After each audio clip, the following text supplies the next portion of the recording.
CBSE परीक्षाएं नजदीक आने के चलते छात्रों का स्ट्रेस लेवल भी बढ़ने लगा। 15 फरवरी से शुरू हो रही परीक्षाएं 2 अप्रैल तक चलेंगी। ऐसे में शिक्षक और अभिभावक भी छात्रों के तनाव को दूर करते हैं। इसी को लेकर के दिल्ली पब्लिक स्कूल के प्रधानाचार्य और सीबीएसई के सिटी कोऑर्डिनेटर वीके मिश्रा ने अपने छात्रों को महत्वपूर्ण टिप्स दिए।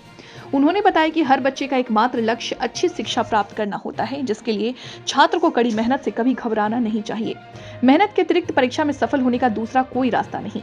शिक्षकों ने कहा कि आप घबराएं नहीं, अभी तक आपने अपने विद्यालय में परीक्षा दी, इसी तरह बोर्ड की परीक्षा भी है। बस अंतर इतना है कि आपको दूसरे कॉलेज में जाकर परीक्षा देनी होगी।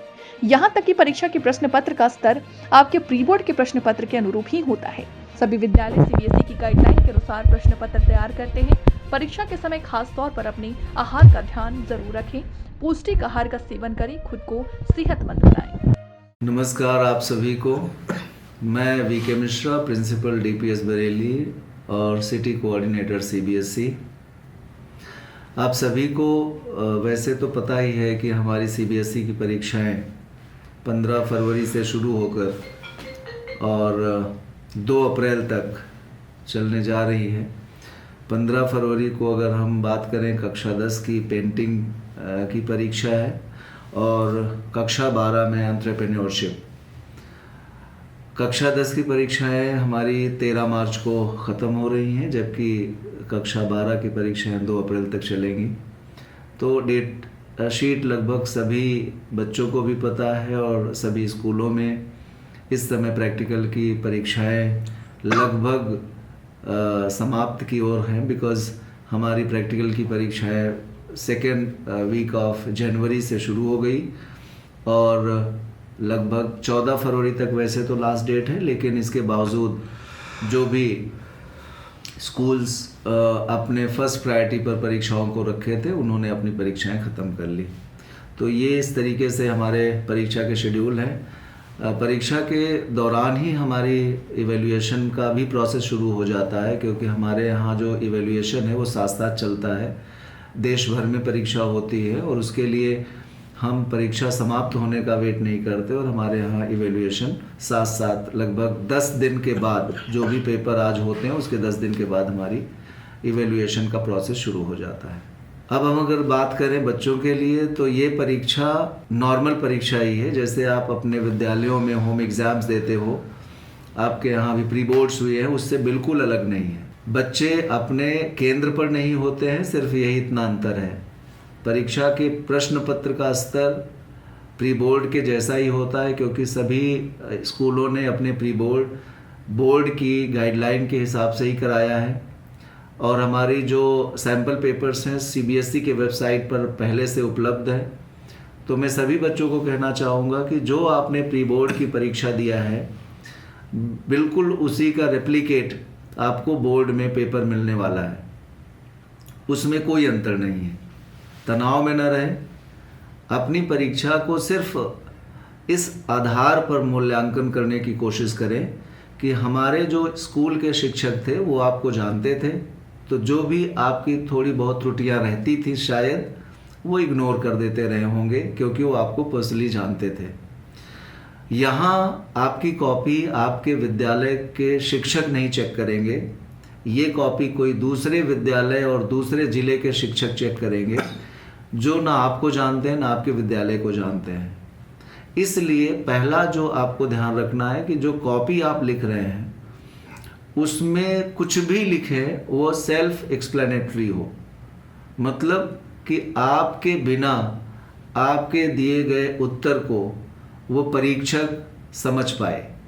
तो बहुत अच्छी हैंडराइटिंग में लिखो, साफ सुथरा लिखो, और ये मत मान के चलो कि इस तरीके से लिखने से आपको नंबर मिल रहे थे तो बोर्ड में भी उसी तरीके से लिखो। आप ये मान के चलो कि हम जो भी लिखेंगे वो किसी और शिक्षक को चेक करना है, तो उसके हिसाब से सेल्फ एक्सप्लेनेटरी चीज़ों को ही आप अपने आंसर में लिखने की कोशिश करें।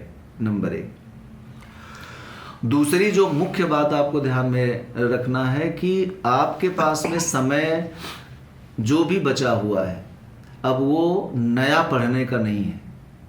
आप मान के चलिए कि अगर आपके कुल 10 चैप्टर किसी विषय में हैं और 8 तैयार हैं, 2 नहीं तैयार है, तो उस 2 की चिंता बिल्कुल करना छोड़ दो, क्योंकि उस 2 को अब आज आप तैयार भी करने की कोशिश करोगे तो वो दिमाग में रुकेगा नहीं। रिटेंशन बहुत ज़रूरी है। जैसे आपके घर में कबर्ड्स होते हैं ना, और उसमें सभी चीज़ें हम ले जाके रख देते हैं, तो जब कोई आपके घर में गेस्ट आता है तो जो जो चीज़ें हमें रखे हैं उन चीज़ों को ही हम ले जाके उसके सामने प्रेजेंट कर सकते हैं, ना कि हम कोई चीज़ कहेंगे कि आज है नहीं, मार्केट से लाएंगे तो रखेंगे। तो जितने चैप्टर्स आपके तैयार हैं उन्हीं को अच्छे से तैयार करने की कोशिश करो, क्योंकि ये आपके लिए बहुत ही लाभदायक होगा। नए के चक्कर में हो सकता है 2 चैप्टर जो आपने छोड़ रखे हैं उनको पढ़ने की कोशिश करो, और जो ऑलरेडी पढ़ चुके हो उसको रिवाइज करने का टाइम ना मिले। तो नया आपने तैयार किया जो आपके दिमाग में नहीं रुका, और जो आपके दिमाग में था उसको रिवाइज नहीं किया, इसलिए वो आपके पास है नहीं। बेहतर होगा कि जो आपका बहुत अच्छे से तैयार है अब उसी को बार बार प्रैक्टिस करो। तीसरी चीज़ जो आपको हम बताना चाहेंगे वो ये है कि आप अब सैम्पल पेपर के उन क्वेश्चंस को करने की कोशिश करो जो बार बार आपको परेशानी में डालते हैं, जो आज आपको आते हैं। जैसे आपने एक सैम्पल पेपर उठाया और उस सैम्पल पेपर में आपको 20 क्वेश्चन आते हैं, आप उनको मत करो अब, बिकॉज जो आ रहे हैं उसको करके टाइम वेस्ट करोगे। तो जो क्वेश्चन आपको लग रहा है ये शायद नया क्वेश्चन है, उसको करने की कोशिश करो, तो उससे समय बचेगा और एक दिन में 3 से 4 सैंपल पेपर आप कर सकते हो। अदरवाइज क्या होगा कि अगर हमने कहा कि प्रतिदिन 1 सैंपल पेपर सॉल्व करो एक विषय का, और 5 विषय हैं तो 5 सैंपल पेपर आप नहीं सॉल्व कर पाओगे, और समय इतना कम है कि आप जब तक सब विषय रोज नहीं पढ़ोगे तब आपके रिवीजन अच्छे से नहीं होंगे। तो सैंपल पेपर करो ज़रूर, लेकिन जो क्वेश्चन आपको आते हैं उनको आप साइड में कर लो। जो लग रहा है कि शायद इसमें मुझे डाउट होगा उसको ज़रूर करो, इससे समय भी बचेगा और टाइम भी कम रहेगा। चौथी चीज़, आपके पास में जो सबसे पहला क्वेश्चन खुद को करना है कि हर पेपर के बीच में 2 से 3 दिन का गैप होता है, बहुत ज़्यादा हुआ तो अपने पास में हर विषय के अनुसार छोटे छोटे डायरीज रखो, जिससे कि जो भी आपको लग रहा है कि इस विषय को पढ़ते समय ये इंपॉर्टेंट पॉइंट है वो अभी नोट कर लो, क्योंकि गैप में आप पूरा रिवाइज नहीं कर पाओगे। लेकिन अगर आज रिवीजन करते समय इंपॉर्टेंट पॉइंट्स आपने बना लिया है चैप्टर वाइज, तो वो गैप में आप रिवाइज कर सकते हो, उन्हीं इंपॉर्टेंट पॉइंट्स ध्यान में रखते हुए, वो आपको काफ़ी हेल्प करेगा। और कुल मिला के ये परीक्षा, जैसा मैंने बताया, ये कोई अलग परीक्षा नहीं है, ये आपकी वही परीक्षा है जो आपके होम सेंटर पर होती थी, सिर्फ विद्यालय बदल जाएंगे। और लास्ट 5वीं बात, समय का मैनेजमेंट। जब भी आप कोई भी प्रश्न करिए, चाहे वो कक्षा 10 के बच्चे हों या 12 के बच्चे हों, एक प्रश्न अगर 1 नंबर का है तो उस पे 1.5 से 2 मिनट से ज़्यादा अगर आप लगाओगे तो आपका पेपर कंप्लीट नहीं होगा।